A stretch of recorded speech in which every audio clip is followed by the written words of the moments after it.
Samantha and the Milky Way. Short romance story by Misha Quinn. All rights reserved. Copyright Misha Quinn 2023. Narrated by McMinster Synthetic Voice, Pro Max License, 2023.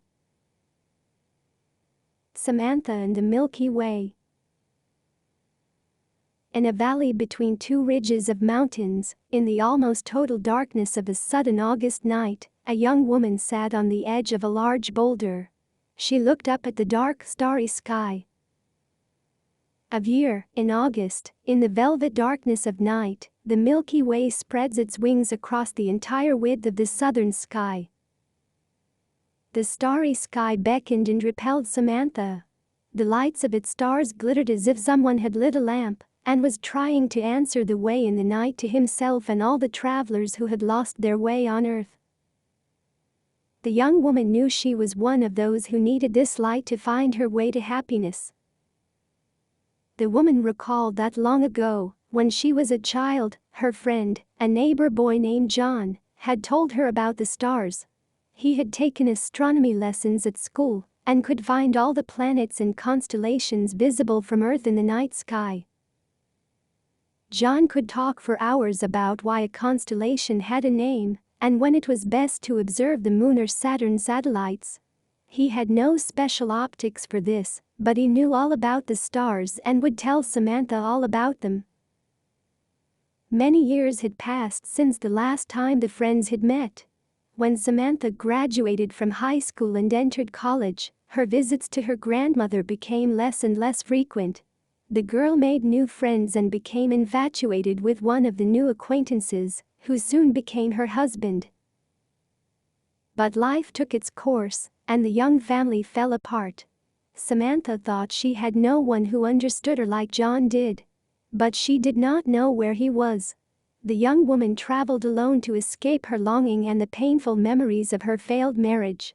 Samantha needed to escape from everything surrounding her in her previous urban life and think about how she would live.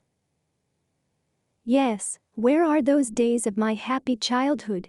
And where is John, my joy and trusted friend? I don't have any of that anymore, Samantha thought as she wrapped her arms around her knees and rested her chin on her knees. And it's all my fault. John must have been married a long time and have 3 children, she continued wistfully musing. And if he is, what's the use of bothering him? I left him here myself and went away to study. And I never once called him or sent him a card. I was covered in my life, and his cows and sheep no longer interested me. John never went to college to study astronomy, so he disappointed me then. Samantha shook her head sadly as if judging herself for her choices years ago. I remember John saying that his family expected him to continue his father's work and become a farmer. And his younger brothers, 2 of them, could go to study. And that's why I need more energy to ask them where he is. I don't know what I would say to him if we met. Yeah, I'm just afraid he wouldn't even remember me. And I've been making a big deal about it, and I thought he was the only one who would understand me. The woman lifted her head, tilted it back, and looked for familiar constellations in the insanely beautiful starry sky. But what she saw in the infinite number of stars was not constellations but John's face. And why don't I just go to his farm and ask his folks directly where John is, and if I can see him? Samantha thought, casting her gaze downward. She could not see his face there anymore. She thought he was looking down at her reproachfully from that starry sky. But Samantha knew she would immediately recognize John when she saw his eyes. He had unusually kind eyes and a charming smile. The woman tried to imagine what her friend looked like now. He probably has a beard and wears the same plaid shirts, jeans, and locally handmade leather boots as all his neighbors in this remote mountain area, she thought, warmly remembering the prank rodeos John would put on for her in the sheep pen. But it's terrible. I haven't seen him all grown up. I remember him as a teenager of about 16. 10 years have passed since then. What's he like now? If I met him at the local supermarket, I wouldn't recognize him even if we came face to face." The thought made Samantha feel cold, and she shivered, pulling her sweatshirt tighter around her. The warm summer breeze brought the spicy smells of the mountain grass still blooming on the hillside surrounding the valley. All the scents of August nights, evenings spent with other children at her grandparents' in the village, were still with Samantha. Suddenly, she heard the rustling of leaves, which had already fallen on the grass that had long since withered on the mountainside, where Samantha had settled to watch the stars and think about life. The woman turned around and saw a figure, most likely male, cautiously approaching her. Samantha instinctively gathered herself to rise and walk away. Still, the stranger held his hand to her in a calming gesture and spoke. "Don't worry, I apologize for disturbing you. It's just I usually sit here and..." Before he could finish speaking, Samantha jumped up from her spot on the boulder and quickly climbed down to the ground, balancing with her arms. She stood in front of the stranger and gazed into his face. He approached her from the side and stood directly under the boulder, his face in the shadow of the enormous stone. Yes, it was impossible to see his facial features in the darkness immediately, but that voice. Samantha was pierced, hoping she had not imagined it, and it was him, John. He was standing right in front of her and did not recognize her. The man turned to face the starry sky and said, "Look, over there is Cassiopeia, my favorite constellation." The woman finally saw the features of the young man's face and, seized by a sudden rush of joy, jumped off the boulder straight to the ground, stepped toward him, and embraced him. The man stood stunned by the actions of a young woman he did not know. He moved his hands away from the woman, hesitating to touch her as she wrapped her arms around his neck and pressed her whole body against him. "What, do I know you?" he mumbled, clearly embarrassed by the stranger's outburst. Samantha took a step back from him and, still holding his shoulder, said, "John, is that you?" The man froze and, finally considering the stranger's face, stepped toward her impulsively. "Yes, that's me. Samantha?" In his voice, there was both immense surprise and joy, and hope to hear a positive answer. The woman nodded and let go of her childhood friend's shoulder. "So, how are you?" There was a desire to hear that John was doing well and a lingering hope of getting information about whether he had a family. Still smiling happily and embarrassedly, John stood before her, not knowing what to do. Walk away from here and talk on the way, or stay here and stare at Samantha. Samantha repeated her question, and John, finally coming to his senses, answered, "Yeah, I'm fine," but some note in his voice revealed that it was not entirely true. Samantha looked carefully into his eyes and saw an inexpressible sadness in them. "What is it? What's the matter with you?"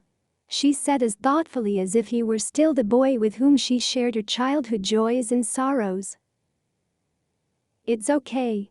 It's just that I haven't heard from you in so long," he replied with a smile. Samantha raised her eyebrows in surprise, then lowered her gaze. She felt guilty that she had gone away to study and had not even said goodbye to John properly. The young woman had chosen a different path away from the rural life of her relatives. Since high school, Samantha had aspired to make a career. She studied for excellent grades, considering that she would have been able to enter a higher education institution only for free or with the sponsorship of a patron. The girl could indeed enroll and did not pay for her education, but she had to work nights to pay for her food and other expenses, for which her parents could not give her enough money. Her family was not wealthy, unlike the families of many of the students on the course with her. However, her ex-husband was from a wealthy family.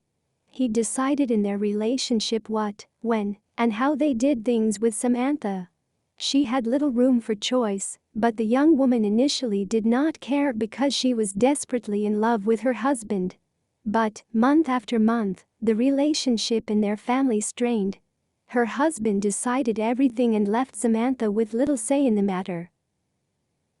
Still, Samantha was entirely independent, and this disenfranchisement quickly bored her. A young woman realized it was worth thinking about divorce when her husband often left her alone at home, going to his friends' parties. When the young couple graduated, they both got good jobs. And then Samantha realized that beyond her family, on which her husband focused her life, there was something else: freedom of choice and opinion. That was how Samantha approached the couch one evening, returning from work, on which, sprawled out and paying no attention to his wife, sat her husband. The woman stood nearby, realized that he wasn't even thinking about taking his eyes off the TV screen, and said quietly but firmly, "I'm leaving you." Without waiting for an answering tirade, Samantha added, "You'll get the details of the divorce from my lawyer. I don't want anything from you except your freedom. So you can sit here and watch TV, and I'll go to my parents' house for the night." Her husband did not have time to reply as Samantha picked up a pre-prepared bag with her overnight guest belongings from the floor and rushed out of the living room, away from the living room. She knew he would run after her. If he had not needed her as a person for quite some time, he would hire a cleaner and a cook on his considerable income. Or his family would help. That was how Samantha separated from her husband. After that, there was a divorce, and everything went fine since they did not have children yet. However, this story, when at first you think you are loved, and then it turns out that you are just an appendix to the vast household of your spouse, left a deep trace in the soul. Samantha no longer wanted to pursue new relationships with men. Well, she was not attracted to women.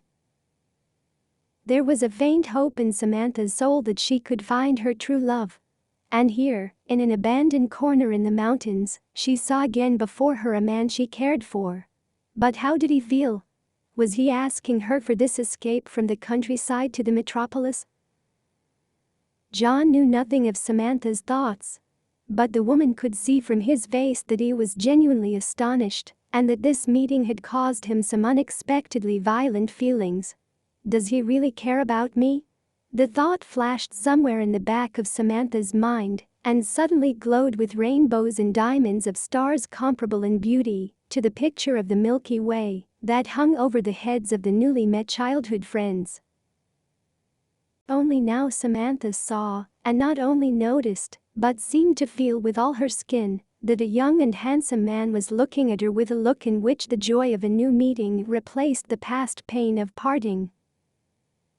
Samantha gingerly touched John's hand and took his palm in her own. He seemed to allow her to do so, seemingly unwillingly. She could read nothing else on the young man's face, except that he was staring at her. But the woman waited for his return move. And it followed. John slowly leaned toward her, put his other arm around her shoulders, and touched his lips to hers. This kiss was everything Samantha had longed for: tenderness and warmth, recognition anew, and the feeling that this was how it was always supposed to be in her life. Every kiss should have been like this, warm and waiting for her lips to respond. Samantha responded to John's kiss. Their fingers intertwined, and the tenderness of their first kiss melted their hearts and rippled through the mountain valley. Every rock and every tree seemed at one with these people, who suddenly realized they had to be together. They did not need to say anything else. Or at least not now. The woman and the man stood kissing under the shining stars. Their eyes were closed, but their souls were open, and their hearts beat in unison, as if they were both running up the mountain over which the Milky Way shone. As dawn extinguished the lights of the Milky Way, the sun took up the baton of the night, which marked a new chapter in the lives of these two, who had walked so long and hard in different directions. The two humans were still there when the sun's rays first illuminated the foothill valley containing the mountain stream swirling into a rushing river and the boulder on its bank. Samantha and John were sitting side by side on that very boulder. His jacket carefully covered the young woman's shoulders. The man was not cold at all. He was warmed by a love whose fire had never gone out in his heart. Yes, the man wore that plaid shirt and jeans just as Samantha had expected. But those clothes were the very clothes Samantha wanted to see on the man next to her. And she knew she could now spend her life in complete confidence that this guy in the plaid shirt would always give her his best jacket to keep her warm. John thought fate had brought him to this place when he had almost abandoned Samantha. And it turned out that she was waiting for him here, on this spot where he liked to spend his evenings gazing at the stars. Now, his girlfriend and future life partner sat beside him and listened to him talk about his life. Samantha did not need to know who had been by John's side the whole time she had tried to find happiness away from him. She realized now that she was testing her fate whether it would lead her back to John. And he, her faithful friend, was waiting for her. He was tending to his parents' farm and waiting for Samantha. John understood perfectly well that his childhood friend needed to understand what she wanted from life, the deceptive glitz of the metropolis, or the tranquility of the rural backwoods of her childhood. Only then could Samantha look at him anew and appreciate what John offered her: love, the warmth of friendship, and the security of a man's shoulder.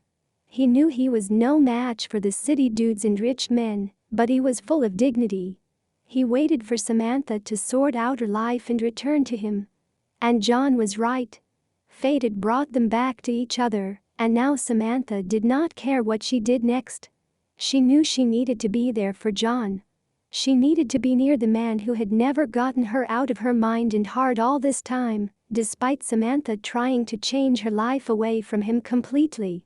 Samantha was happy now, and knew that from that moment on, her heartbeat was only for him, her faithful childhood friend and future lover John. The end, written by Misha Quinn, 2023, all rights reserved. Copyright Misha Quinn, 2023.